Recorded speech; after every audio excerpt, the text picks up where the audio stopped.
মাদারীপুরের ডাসারে ৩০০ বছরের ঐতিহ্যের ছোঁয়া। বৈশাখী মেলায় অনুষ্ঠিত হলো শিহরণ জাগানো চড়ক গাছ খেলা।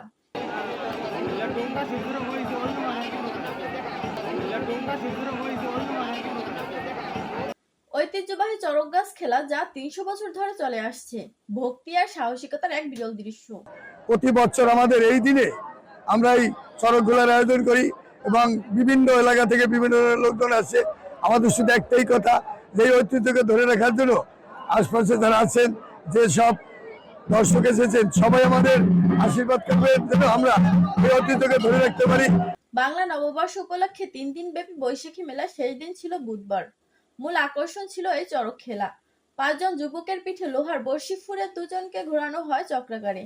স্থানীয়দের বিশ্বাস, হিন্দু ধর্মাবলম্বীরা এটি পূজা হিসেবে পালন করেন।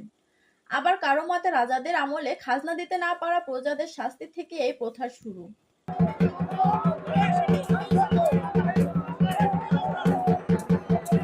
ঐতিহ্যবাহী মেলায় আছি। এই মেলাটি ৩০০ বছরের পুরনো একটি মেলা। তো চড়ক মেলা বৈশাখের ঠিক পর এই মেলা, বৈশাখী যে আমাদের উৎসব, তার ঠিক পরপরই এই মেলার আয়োজন হয় এখানে প্রতি বছর।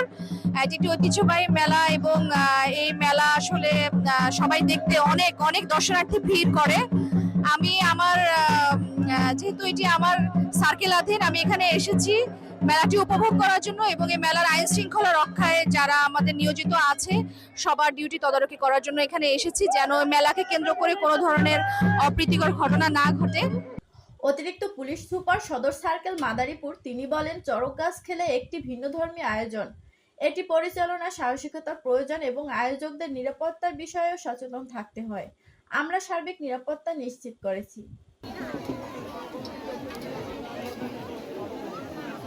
শুধু চড়ক খেলাই নয়, মেলায় ছিল গ্রামীণ পণ্য, খেলনা আর মিষ্টান্নের পসরা। ঐতিহ্য, ধর্মীয় বিশ্বাস আর গ্রামীণ সংস্কৃতির মেলবন্ধনে ৩ দিনের এই উৎসব ডাসারবাসীর মনে ছড়িয়ে দিয়েছে বৈশাখের আমেজ। ৩০০ বছরের পথ চলা, বিতর্ক থাকলেও টিকে আছে মাদারীপুরের ডাসারের এই চড়ক গাছ খেলা।